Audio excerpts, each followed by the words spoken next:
మధ్య జరిగిన ఒక భీకర యుద్ధం ఈ కథకి మూలం.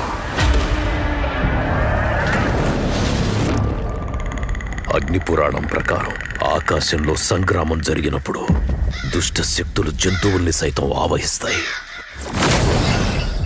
మరి ఎవరిని పంపిస్తున్నారు సార్? విక్రమ్.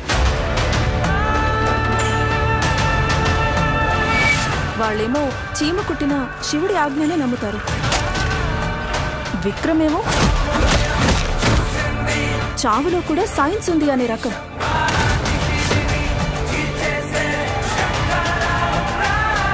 మీరు చెబుతున్న సైన్స్ మితం, మీరు తెలుసుకోవలసిన మా శాస్త్రం అనంతం.